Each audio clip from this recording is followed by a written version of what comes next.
All right, so good morning. Today it's our question and answer with the Latte Wellness Group. We have Frank Latte, we have Jen, we have Brittany, we have Shanine, and today looks like we're going to be internal. So no outside, but we're going to be talking about things that we face as therapists or our clients face. And I think Brittany had a question for us, so go ahead, take it away, Brittany. I was just wondering about some additional tools or coping skills that could help clients who may be struggling with different kinds of stress that's kind of universal, as well as maybe some coping skills to help with clients who internalize what others think and let that really affect them. The first question is, what are some coping skills to deal with the stress? All right. One is mindfulness. And I think what I need to do is we need to add the mindfulness resources to the Latte Wellness Group. Currently, all our mindfulness worksheets are in our internal site, but we need to make the mindfulness worksheets external to everyone because we have over 300 mindfulness worksheets based on people's thing. You all can actually get there right now. Let me see if I can navigate there real quickly.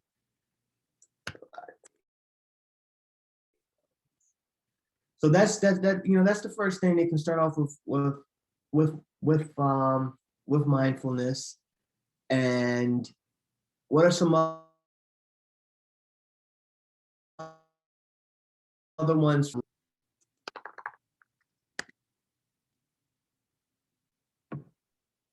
I would say self-care. Um, I think everyone should do self-care, not just medical professionals. That's something that we could share with our clients, is this to take time out for themselves. I told one client the other day that was dealing with a stepsister that she doesn't exactly mesh with. And she said at times the stepsister will like annoy her. And so I just told her to just remove herself from the situation if possible and just take 15 minutes to herself, especially if she knows that the stepsister is getting ready to start, because she knows the signs and the signals, to just remove yourself. And that's something that I do as myself. So remove yourself from the situation. All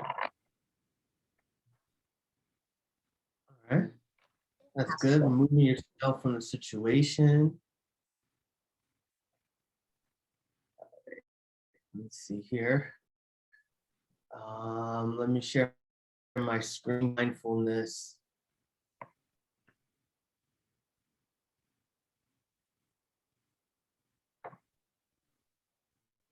Y'all can see my screen. So we have in our this right now, the link is currently in our internal site, but I'm going to make it the link under the Latte Wellness resources, where it's going to be mindfulness worksheets.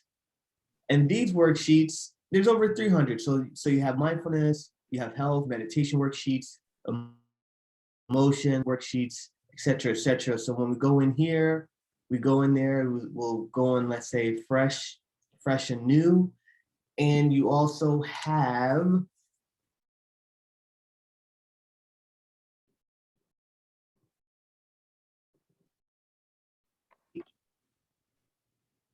yes.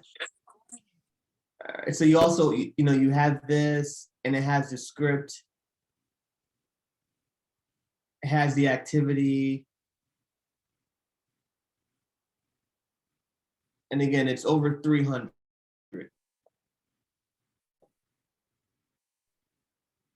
And right now, it's right now is in our Google Drive on the Latte Wellness Therapist documents. To get there, when you go to drive.google.com, you sign into your Latte Wellness, and you go to share with me. And then it's mindfulness worksheets, or it's also in our internal site. Don't want to, show what's in our internal site right now. But I think that is as I said, let me make that as a action item for me. And also welcome Courtney. Right now we're just having a Q&A with, this is our support group. Right now it's just a bunch of therapists, supporting each other. And the question was how to help clients deal with stress and anxiety, or any tools that you want to share that you use, that you utilize, Courtney? Good morning, everybody. In terms of that question, some of my clients, well, a lot of my clients are dealing with stress, whether it's depression or some form of anxiety or feelings of being overwhelmed. I do practice a lot of mindfulness activities with them as well. And I'm also trying to still practice with utilizing DBT as well in terms of assisting them with those automatic negative thoughts. So that's what I've been doing. All right, excellent. I have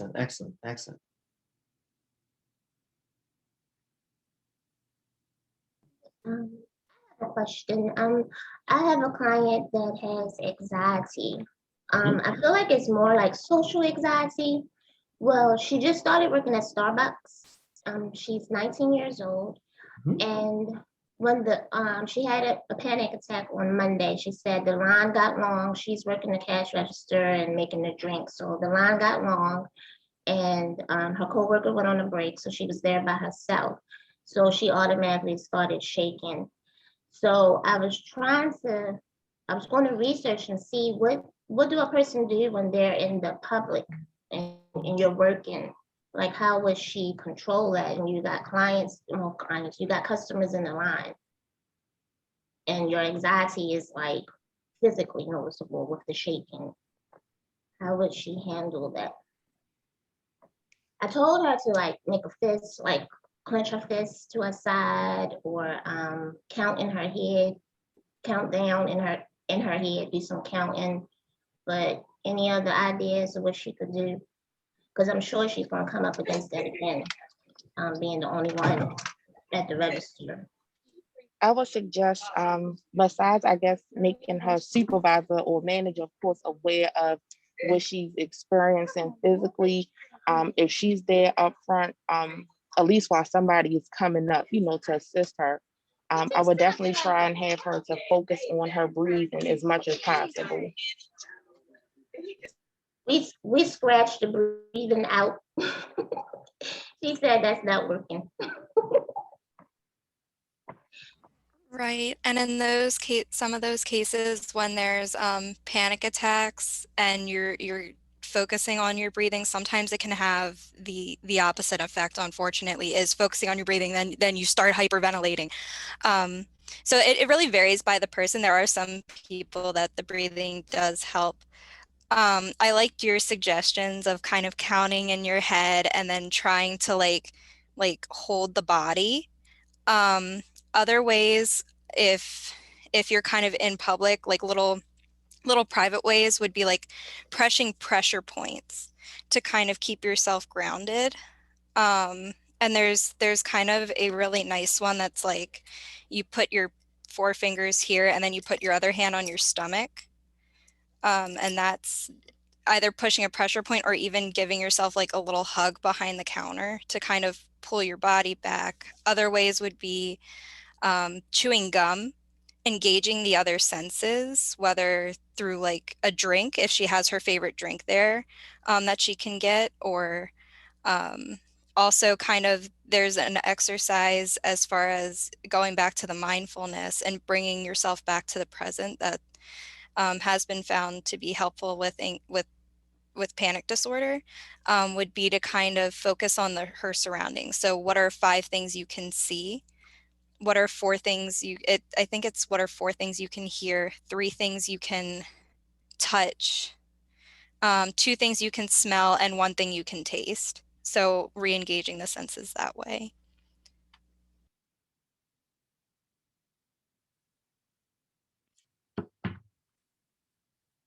Excellent, excellent, excellent. All right. Let's introduce our other therapist that joined. Hey, Pauline Joe, how are you? Hi, good morning, everyone. I'm just the fly on the wall today, just observing the group. Yeah, so today, usually we have external people here, but so this is currently being recorded. We're gonna post it on our YouTube, and gonna hopefully get one of the admin staff to make a blog about this, of the questions and the helpful advice that people are asking. And so, I mean, last week we had a good attendance. You know, this week we changed it up a little bit where the registration is a little bit difficult because, you know, we got to make everyone sign a waiver for the recording and everything. And so, but that's just to, you know, cover all bases, cover all grounds. And any suggestions that you had, Pauline, on your strategies of helping clients deal with the anxiety? Or the situation was, okay, I'm working at Walmart. I'm working by myself, Starbucks. And it's two people there. And one is on break, and now the line is like 10, 15 people long. And now I'm having a panic. Oh my gosh, I'm doing the mind reading. You know, people are gonna, you know, people are talking bad about me. You know, the line's too long. It's a reflection of me. I'm my own worst enemy here, right? Because I'm just going down in a spiral of negativity. How can I get out of that spiral of negativity? How can I get out of my own mindset? I like the other therapist, I don't know how to pronounce her name, who was just saying the technique of, you know, 5 things that you can see, 4 things, 3 things, 2 things, 1 thing. I think it reshifts the mind so it's not so much focused on, oh my gosh, there's 10 to 15 people, but now I'm trying to like look for other things. I personally don't, I've never worked at Starbucks, but I know in certain instances, if you're like the only one, you can maybe put a sign up that says like, I'll be back in 15 minutes. And so I understand that, you know, you want to serve the long line, but at the same time, like being okay with the fact that you are alone. And if you do need that break, then you need that break. And if you're allowed to put that sign up, I would definitely encourage the client to do so. That way they really can like actually take that break and then come back. And I think that like a 10-15 minute break is a good time of a break to be able to come back, recollect your thoughts, maybe calm down a little bit, have the blood pressure go down a little bit before you can think about what you're doing again. Okay, so what we've heard maybe take a break, but let's be realistic here. Not to say that your thing is not good, but it's not real. It's not going to be a realistic thing so that's good for the first time. That's good for the first time, okay, but you can't every time the line gets long. Are we addressing the root cause of the issue? The root cause of the issue is not the fact that the line is long. Yeah, it is, the line is long. It's the fact that the line is long, and as a consequence, it's creating anxiety in me because I'm having negative thoughts about this being the line being long and X, Y, and Z.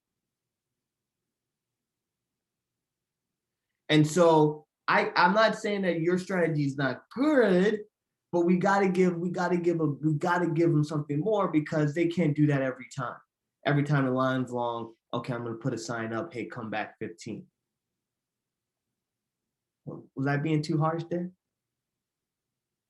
No, I appreciate the feedback. So what else? what else could we do? I could think of something. You have to address the negative thoughts that the client is having about the line being long. Focus, let the client focus on what they can control. I can't control how many lines, I can't control how long the line is. I can't control how long the line is, how many people are coming in, the fact that the coworker is on break. What I could do is, hey, look, there's got to be a standard protocol sometimes and say, hey, they can talk to the management as a first step and say, look, okay, when the line becomes X amount of people, okay, now, come on, whoever's going on break has to come off a break and help out the line. Or if that's not accepted, okay, now I got to tell myself, look, I'm only one person here. They're not mad at me. Even if they do get the frustration, they're not going to be mad at me. They're mad at the situation.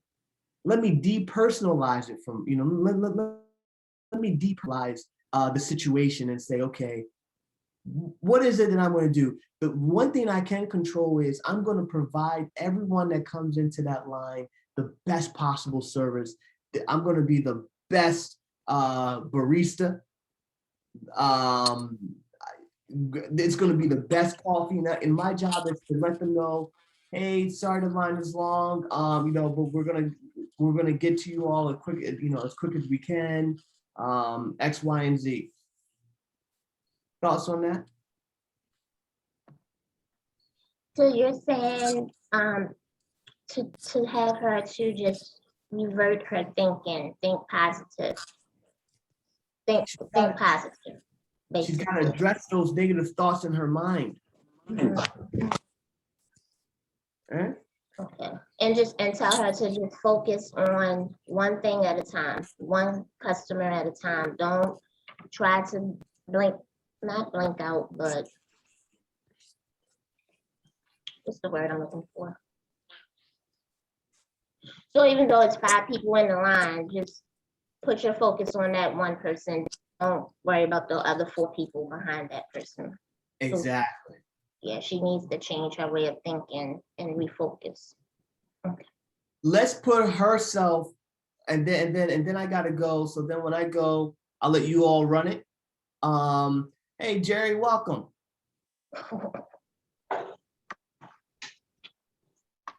All Hey, right. what's going on? I'm good. You joined us last time, right? Yeah. Okay, all right. Okay, good. So right now, Jerry, we're talking about ways to dealing with anxiety.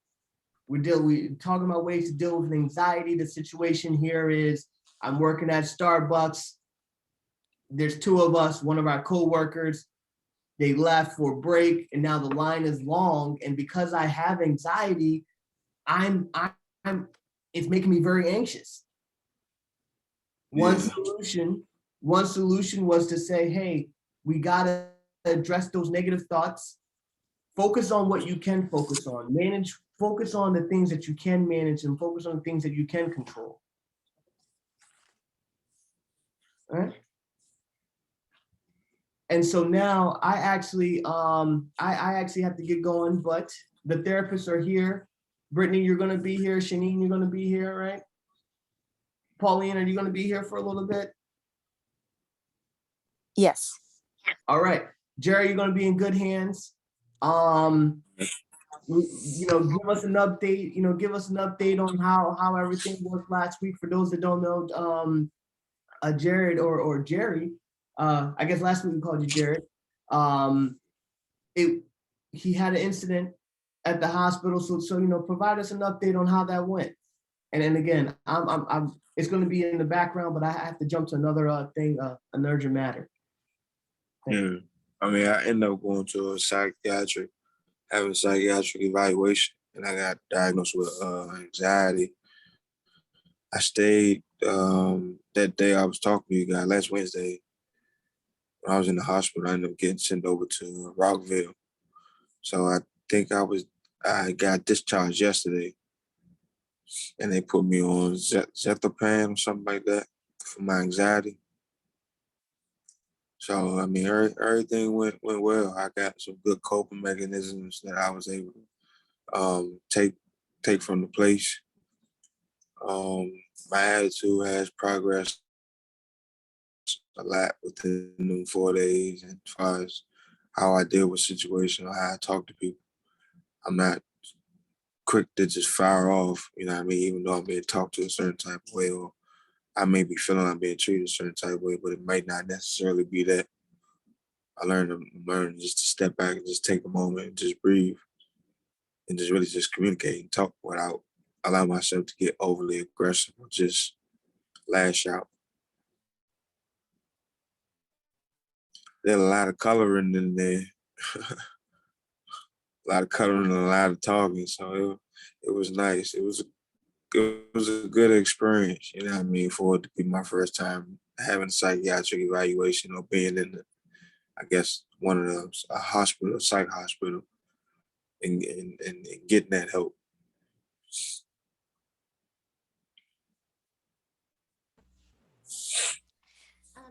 Hi, Jerry.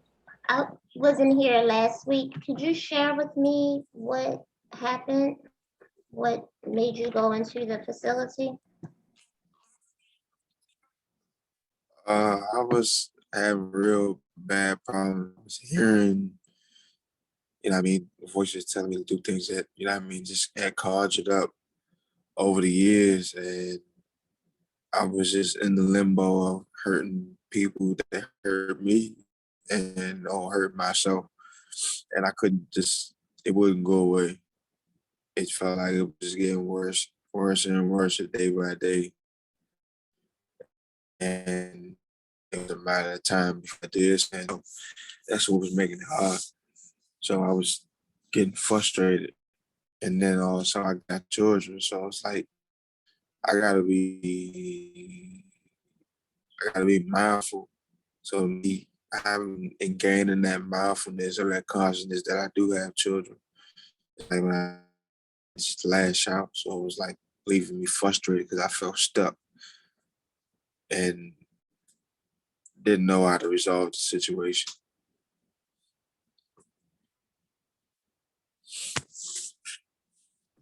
You mentioned you have children. How old are your children? My daughter just turned 8 months on the 8th, and my son is 6. Are you seeing any of those behaviors in your 6-year-old? Yeah, he seems can't stay still. Like he real fidgety. He like to move a whole lot. Like if I ask him just to sit still, he'd start twiddling with his fingers or just moving. Like he got a whole lot of energy. And it's like I noticed that yesterday when I first got home, I just stopped paying attention to him and my daughter. And it's like they real energetic. They got a whole lot of energy and they just be they like to move. Like they don't like to be secluded. I mean not secluded, but just suppressed in one space or just confined and not having no type of movement. They like to move. They like to be out. They like to be free.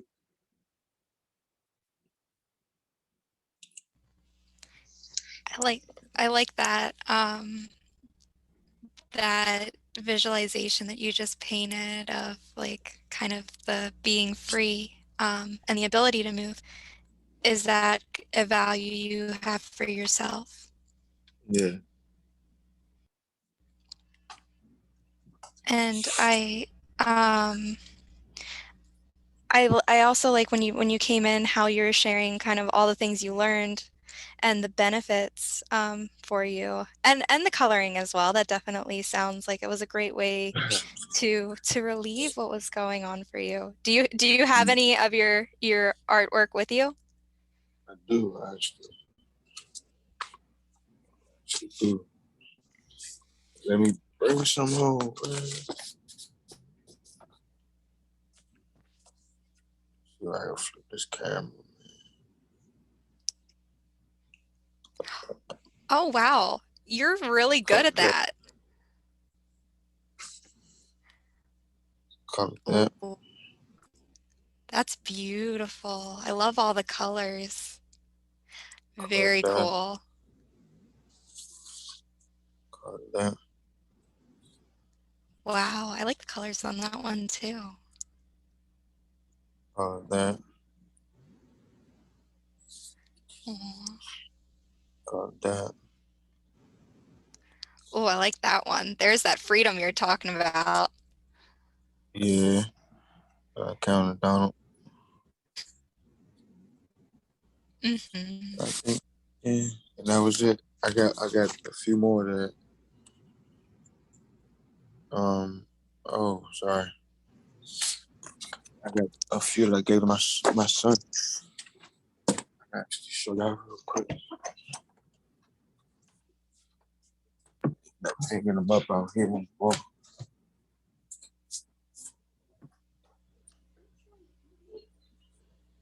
See, did that one. Oh, I love that one. And I did this one. Beautiful. I love your choice in colors and your what I don't know what it would be called about like your artistic skill in staying inside the line. Oh yeah, real. I guess peculiar, not peculiar, but I'm real. Just anal about neatness. Is that a skill you Anal about think? neatness. Oh, I'm sorry. I'm listening. What you say? Is is that a skill you think, or even like just a form of release that you think you want to carry with you? Yeah, I do, because naturally that was something I used to do as a child. I used to draw and color my drawings, or started off as me sketching, and then started off me just looking at pictures and being able to draw 'em. So that kind of like helped me reconnect with my childhood, and it felt good because when all the noise was going on, I could focus in on the colors, and like I really got to focus on the standing in lines. And I noticed that when I focused on the noise came out of my coloring. It wasn't neat. It didn't come out properly. It came out like real shaky. It just looked like I was just coloring just the color. But when I ignored the noise and focused in on the lines and my cut and whatever color I had in my hand, I couldn't hear the noise. Right, all I could hear is the sound of the marker squeaking on the paper. Like that's all I could hear.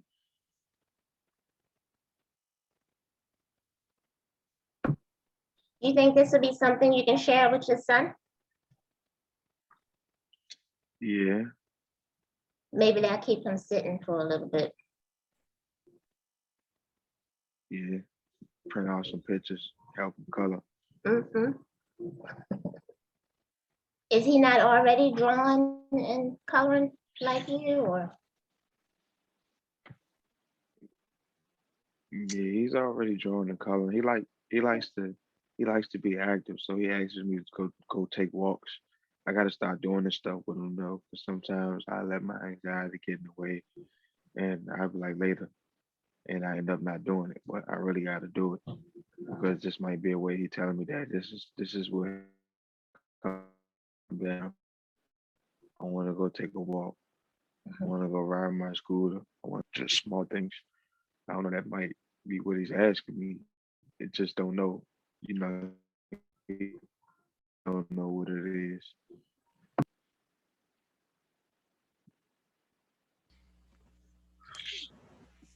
That's a I like that statement. That's a very that's a very intuitive statement about, you know, that he may be asking for something else. What do you Mhm. think would help you in that moment to be able to kind of go and spend that time with him? My host for me is just really just getting out of my way because I got a father, but I don't have a dad, if that makes sense. So not knowing what that looked like, or having a straight man to raise me, because my father is, you know what I mean, chose out of the side. It's like me being who I am a straight heterosexual man. So it's like, man, what does it look like to raise your child, raise your son? It's just me figuring it all out and taking what was done to me, the wrongs, and just not doing the wrongs and also replacing it with the good. Like me being always fussing as a child, yelled at. I learned I can't keep fussing at my kids, can't keep fussing at them because he's not understanding. He is my son. I realize when I do fuss, he go into a panic. He's scratching his head, he twiddling with his fingers, and it's just like I'm sending them into panic. And yesterday, I was just talking to him because he flipped, and he flipped in the living room. And I said, "Hey man, you can't do that. If you want to flip, just go in your room. You're not in trouble. I'm mad at you. I don't want you to hurt yourself, and I don't want you to break anything for you to be in trouble." It's like, okay. And then I called him over there too because I felt that he got in trouble.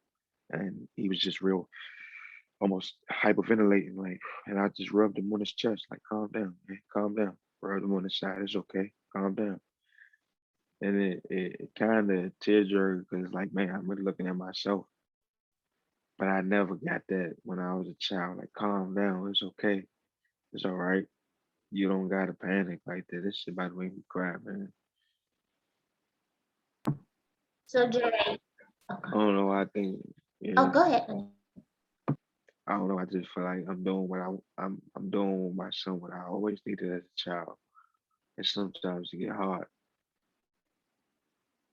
and I gotta not be selfish and just give him that love, and hopefully it makes me feel better because it does. It's hurt because as a grown man, it's like, damn, I yearn for that because my father's still here. He's not dead. It's just we getting there. I talked to my dad yesterday. I stick on the positive. Getting there. He's starting to understand me. I can say that. Being able to talk to my dad now is a great deal. So before you went to Rockville, when was the last time you spoke to your dad? Before that, Yesterday, I called him yesterday. I Called him mean, yesterday because I got discharged. Oh, well, right. before last week. Before last week. Oh, me and my father I talked to my father, and we had to sit down because we had to come to an understanding that I am a grown man now, but I'm not a child no more. So he was almost like treating me like a child, helping me trying to make decisions or making decisions for me.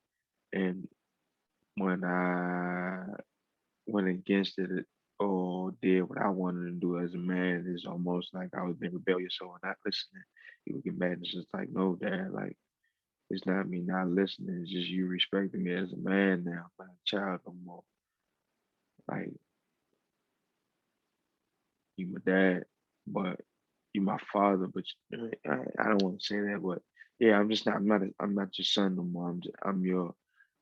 I'm your grown man son now. Like you just gotta respect those boundaries, and I guess him not being able to put boundaries in place for his parents, I always tell myself, man, like I want to break the past of how shit was done because that's how they operate. Like, you can't say or speak how you feel, even if you're coming off respectful. It's like, why are you talking back?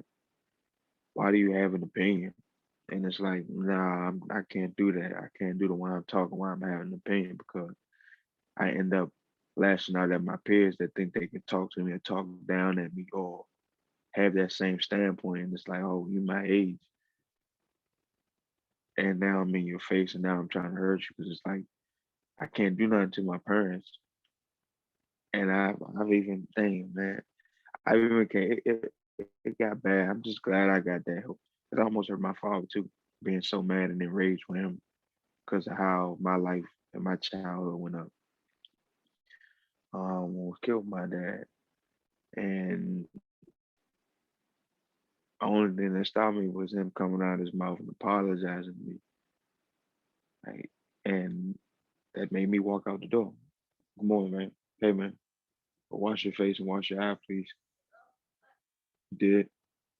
Brush your teeth. Daddy on the meeting. Okay. You okay? Okay. Okay. Yeah, it's yeah, I almost hurt my dad, and I was blunt with him and honest because no, I didn't show him or let him know what I came to do intentionally. But my dad saw all in all, he ended up asking me, "Would you really come here for?" And I told him I came here to hurt you, and I pulled out what I had to hurt.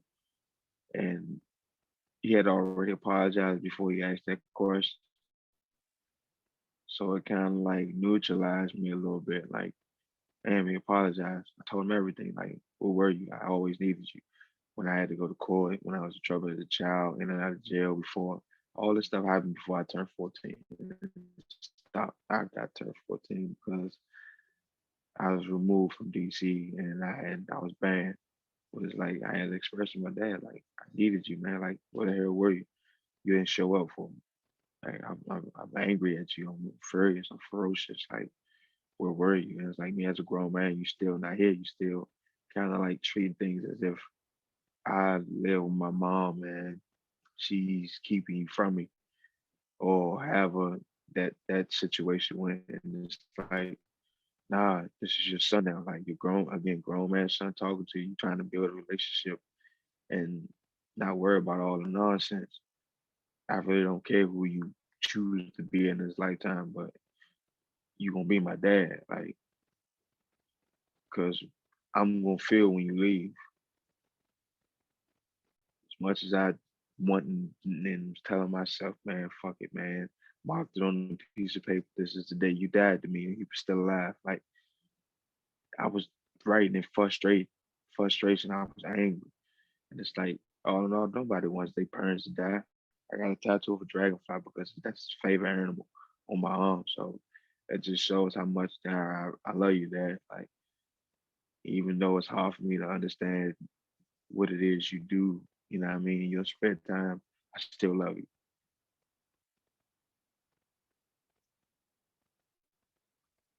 That was a lot.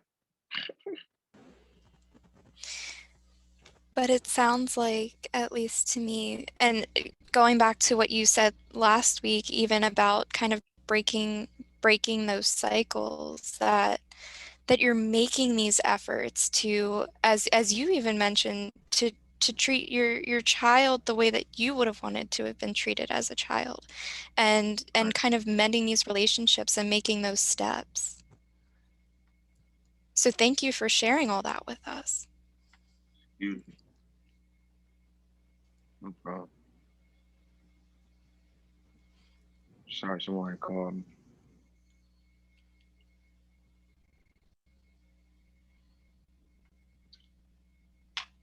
Yeah, this was medicine. Yeah, oh, olanzapine. Yeah, Hmm. olanzapine, something like that. That's the medicine they give. And how has that been helping you? Good. I only take it at night. So during the day, um, I guess I try to use my coping. I use my coping skills. You know what I mean? If I do feel some type of way, I got a stress ball. Um, if I do feel the type of way, I listen to some music just to get myself moving or just get the energy flowing, so I don't feel stagnant, stuck on me. Um, and then just to relax and calm down and just know if a person is talking, they're not just talking at me. They may have something going on that, you know what I mean, they unaware of. So it's kind of just me just being all aware all around, like not just about myself, but just mindful of where other people may be mentally. But always and forever never forget about what my mental space is, because I don't want to forget myself, because if I forget myself, I tend to lash out because I'm not aware or cautious of my attitude, how I may be elevating or just, I don't know, just all in all, just the frustration that may be building up. but try to be patient, but it's like, and I don't want to feel that way because feeling that way end up sending thoughts to my head. I get seeing myself hurt people. I don't want to see myself hurt people. Well, only when I'm in the ring. That's the only time I want to turn that on. Other than that, I just want to be the old gentle beast. Like,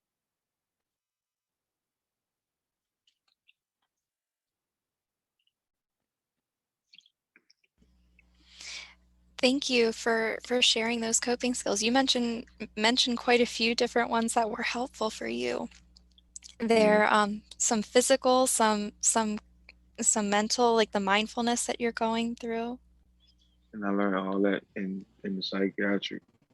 Well, they taught all those things. It's a whole lot more coping mechanisms. I just chose those. And as far as riding bike, weightlifting, swimming, walking and talking for 30 minutes if you are on the phone call. This is all, I guess, I forgot the words they use. It was,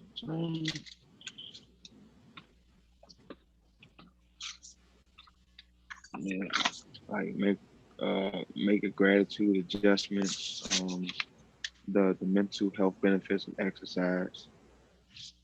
Yeah, it was weightlifting, sprinting, riding bike, etc. Interval training, climbing, walking, jogging, biking, elliptical, skiing, ski machine, swimming, dancing. That's into your date. Two 15-minute walks work just as well as one 30-minute walk. Here are some tips to help. Need to make a phone call, walk, and talk, do an activity you enjoy, and it won't be a chore. Get an exercise partner to hold you accountable. Skip the elevator and take the stairs. Park at, park at the back of the parking lot and walk outside for 10 minutes during lunch. Yeah.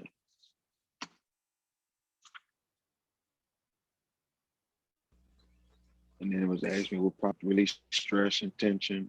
Like so, it's a whole. It helped. It helped in a great number because now I have ways that I know, and I don't feel like I'm crazy. I do have an illness. I don't want to say it in that way, but it's the matter of fact and it's the truth. Like I have an illness. So if I don't accept that, I'm gonna keep. I'm gonna go backwards. I don't want to go backwards. This is going backwards is gonna put me in jail. Nobody wants to sit in jail. The toughest man don't want to be in jail. I don't care what you say. Everybody loves their freedom. I know I do. Right.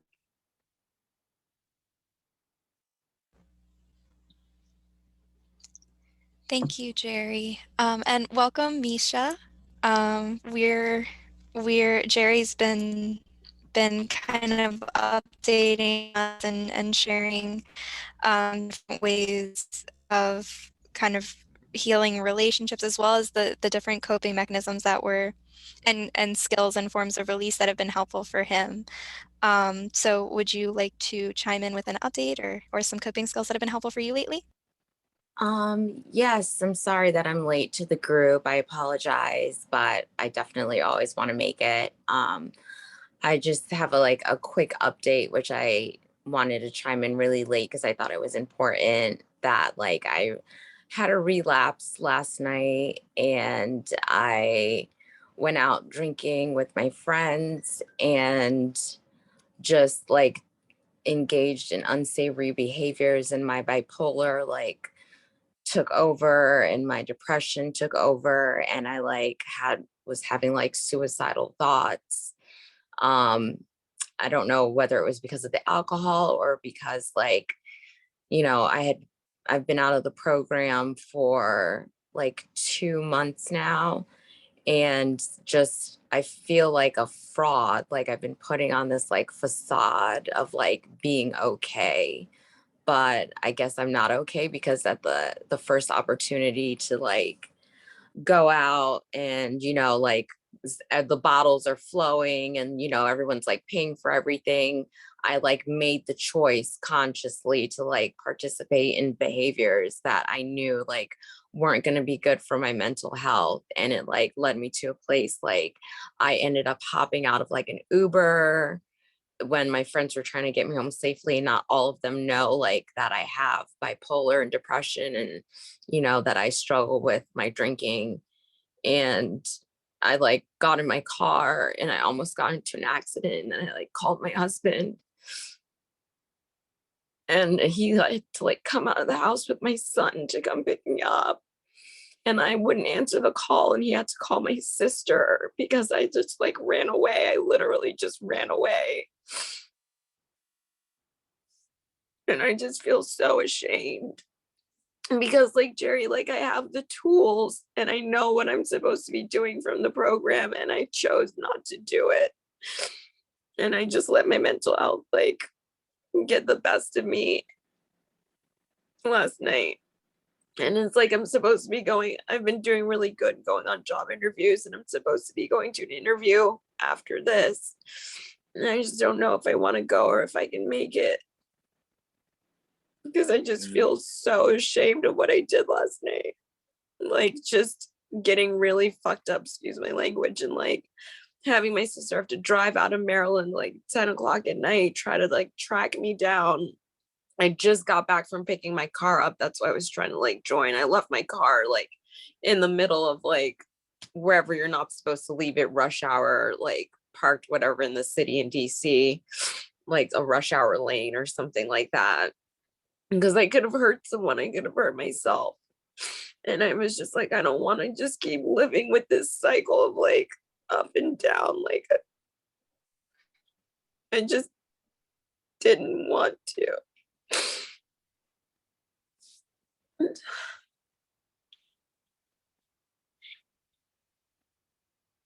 So that's all I wanted to share.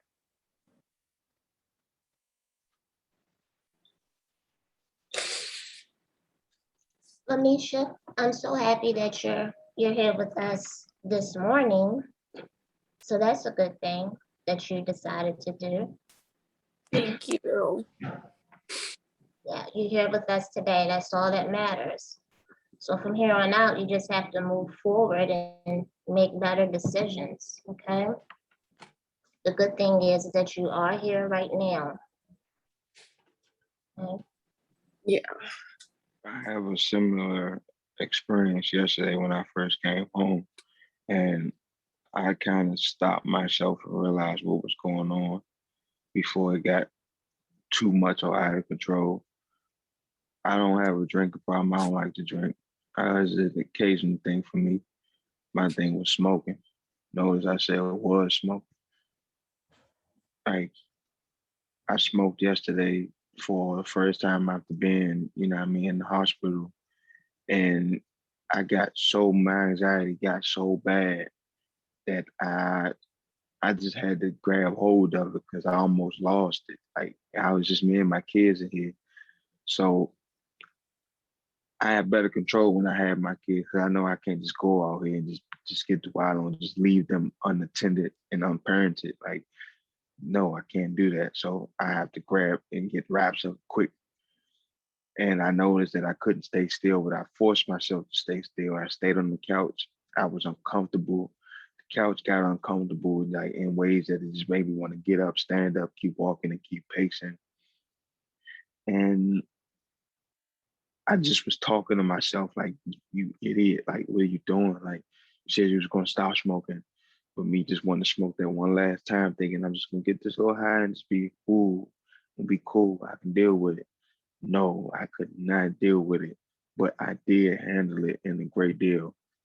All in all, me saying that is just to say, when we know we got problems, some of these drugs or other activities that we do partake in, whether it's friends or foe, if you can't express to them how you feel and what's going on with you, those aren't friends because you need that help. You need that support. And if you can't get that support, you got to distance yourself because you almost hurt yourself yesterday. Just like I think I got kids, I wanted to leave out of here because I was feeling so anxious and I could not take my medicine because it was gonna make me sleepy.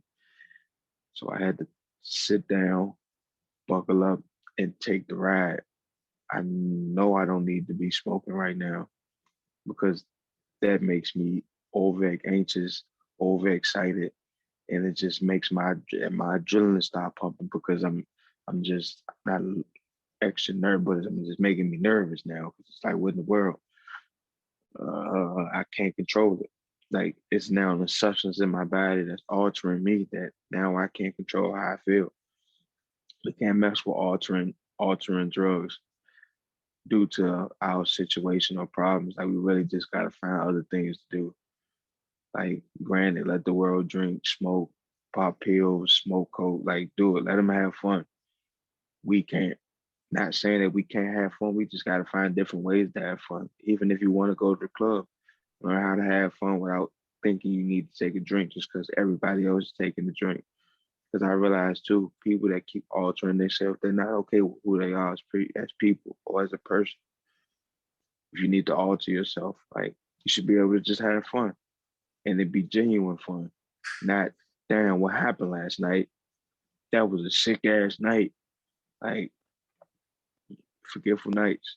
You don't even remember for real, but you just know you had fun. But when you in your right mind, shit, you having fun. You can remember everything from the time you left the house, put the keys in the car, put your seatbelt on, and drove wherever you drove. Probably seen the bird, the plane, the stop sign on the ground, like that was knocked over, the deer on the side of the road. Like it's other things that you could be uh, like they can grasp your attention or take your attention off of, I guess, what you may be feeling or going through that you want to escape. You just got to be real with yourself. What are you trying to escape? Why am I feeling like this? Yeah. And I just really didn't like, I didn't have an excuse, honestly. Like it was just like first It's okay to time happen. hanging out with friends, friends were in town and, it was just like kind of like people are popping bottles and it was just like, Mhm. I never go out, I never do anything, like it's just going to be a little bit of drinks. I'm going to be responsible because I know I have an interview and like I can control it and Yeah. it's going to be fine. And then it just turned into like, oh, well, then we're going to go to the next spot. And I'm just like, okay, well, I'll just go for like one more drink because I never get to see you guys because I never go out. And I'm always like being goody goody and stuff like that because I know that I have a problem. And it was like, Right. just, yeah, I don't know. There was Just just you no just excuse. recognizing that. It's you just Yeah, recognizing that you have a problem. It's not you're not different from anybody. It's not making you stand up or stand out, but it's just really honestly you being honest with yourself. If you can't be honest with yourself, you're gonna keep spiraling out. It's yeah, honesty within yourself. Forget how people may feel about you. Forget how what people may think about you. It don't matter because you don't want them to think about you and you don't hurt yourself. And now it's people burying you. Sorry for the expression, but I'm a no, realist.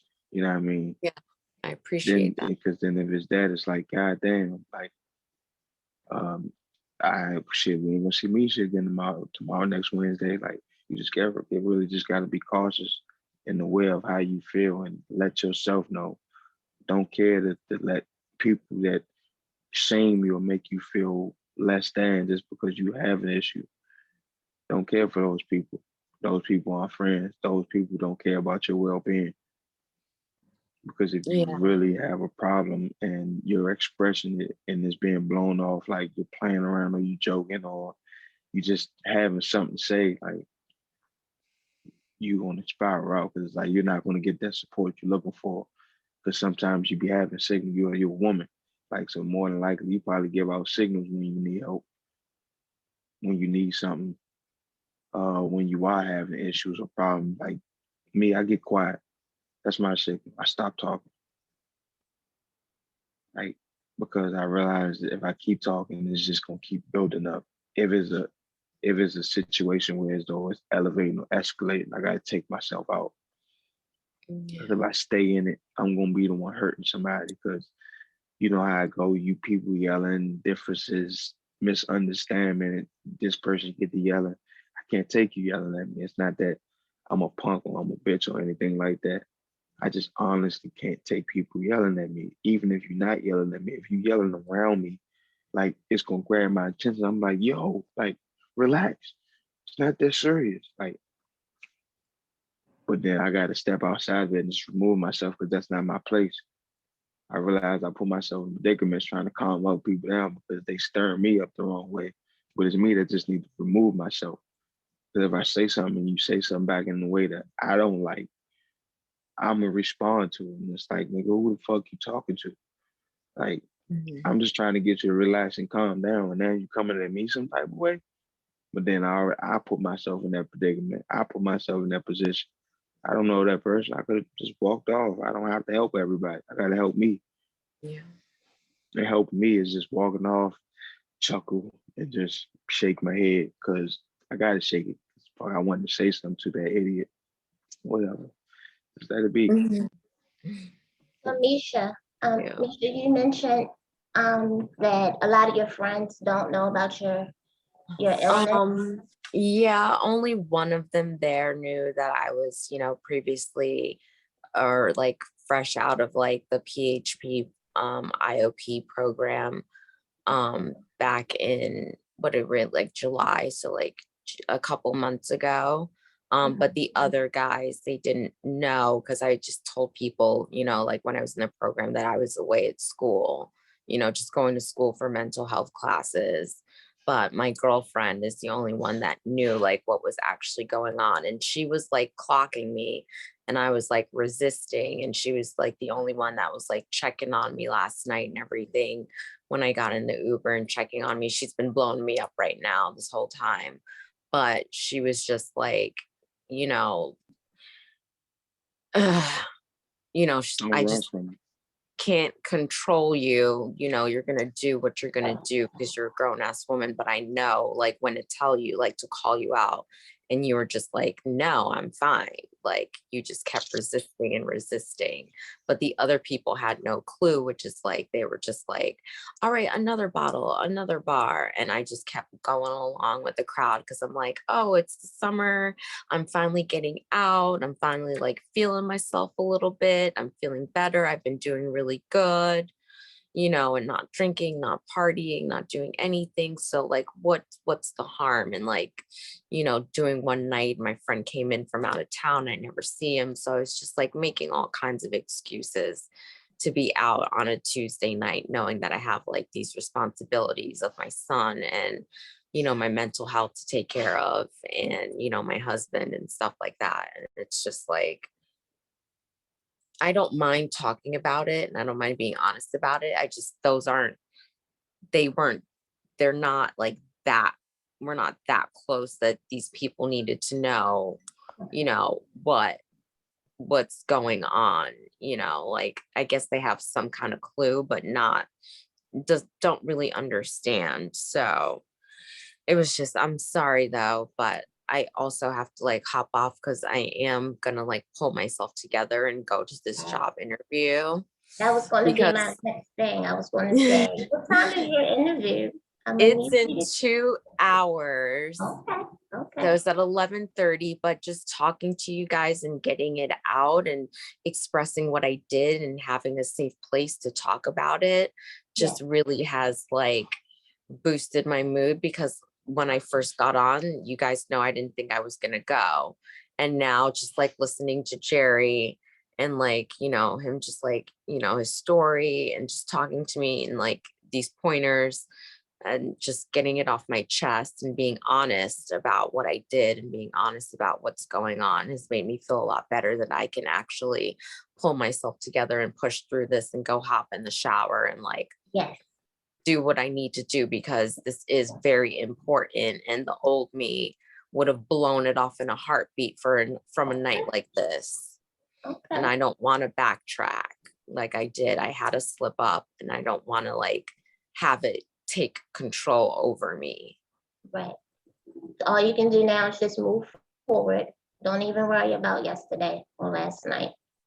You're here now. Like I said, you're here now, so just move forward. and I want to still be here. I just, last night, I didn't want to be where I was, you know, and it's not that I don't want to be here, and I don't want to live, because I want to live for my son and I just love him so much. And I'm just so sad he was involved in it. He's like, we were looking for you. He's 4. He's like, we were looking for you last night. The fact that he could even process that just like breaks my heart. But it's like, just last night in that moment, I felt I was so down on myself. I was just like, I cannot keep doing this. Like, I just don't want to keep doing this, but I know that like there's another day. Like, I woke up today, I got him ready for school. We talked about, I told him, mommy has friends and you found me. And, he was like, I have questions. He literally said, I have a question. And he was like, where were you? And I said, I was out with friends. He's like, but we couldn't find you at 4 years old. And I was like, as I was in my car and I was waiting for you to come pick me up. So it's like, I have to remember there's another day, because there's this just little person that just like depends on me, and it's not for him. Like, I want to be here for him. I just didn't want to be where I was last night, living that same old story. And I, like Jerry said, I got to make better choices. Like, I got to be okay with going out and not being like, it's the summer of rosé, let's pop these bottles. Like, because that has always been my motto. And I think my mentality clicked and like was like, oh, summer of rosé all day. Okay. Like, no, I can't do that anymore. No. Try to build up your support group. Share your story more with your friends. Let them know what's going on. So you'll have more than 2 eyes watching you. Yeah. Thank you for that, Sheen. Thank you, Jerry. Thank you, Courtney. Thank you, guys. Because I'm gonna go get. Mostly. I'm gonna go get a shower. That girl that was calling you and kept calling you, share with her, because she cared about you. Like, Yeah, she may blowing not understand. She may not understand how to deal with you, but if you tell her how to deal with you or what it is that you need help with, I guarantee you that woman will help you, because she just don't know. A lot of people don't know how to deal with people with mental problems. I'm not gonna say illnesses, because everybody doesn't have an illness, but it is a problem. It is an issue that we're trying to fix. So if you explain that, express that issue to her, she can maybe care and cater to you in a different way, rather than you feel like you're being watched and watched over, like you're a baby or like you feel like a child. Yeah. You don't have to feel that way. It's honestly, she really just cared about you. Because if nobody else called, nobody else checked on you, nobody else did anything, but it's you in your own head, in your own mind. Like, I'm a grown ass woman, I don't gotta answer to nobody. But you, as a grown man, woman, with the problems that we have, you have to answer to somebody, so you can eventually, all in all, calm down and come back to yourself. I But you think gotta that's let genuine people was allow. big time, and I felt like I was being babied and resisting it.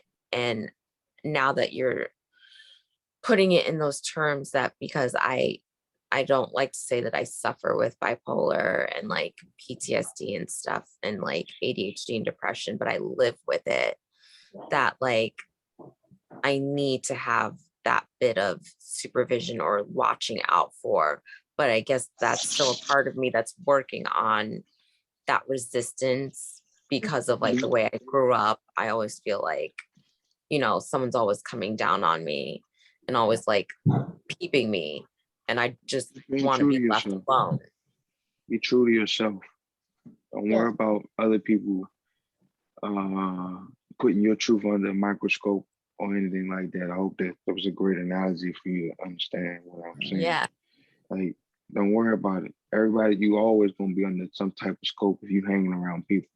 If you're doing good for yourself, people always gonna look at you for inspiration, for just that they just might look up to you in just ways you don't even know, even though you're the one with the problem. But it'd be us with the problem that people look up to, that they end up dragging us down with them, with their shit. All them people that you call friends that was drinking and drinking and drinking, they ignored the fact that that one friend that has the problem, their problems, they was drinking them away. But and you're aware of your problems. Yeah, I mean, everybody's not aware of their problems.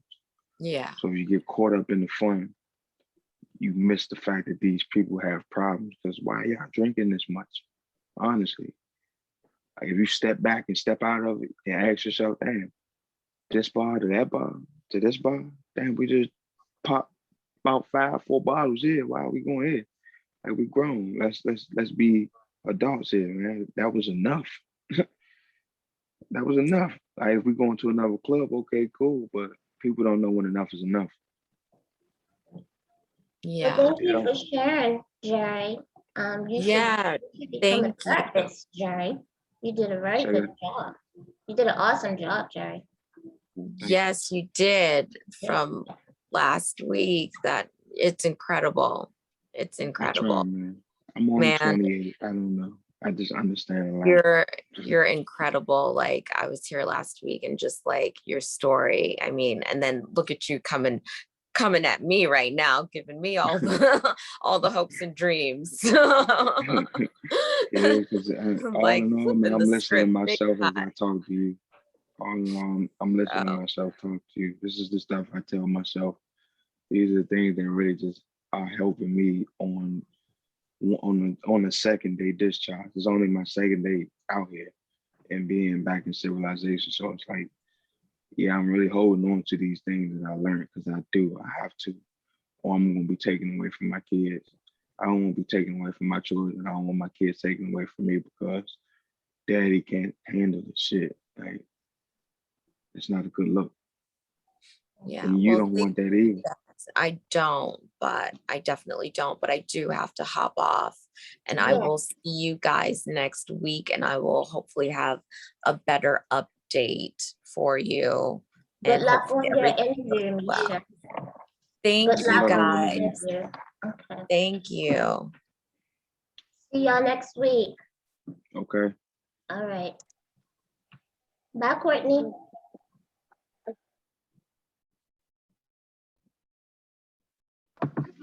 Thank you.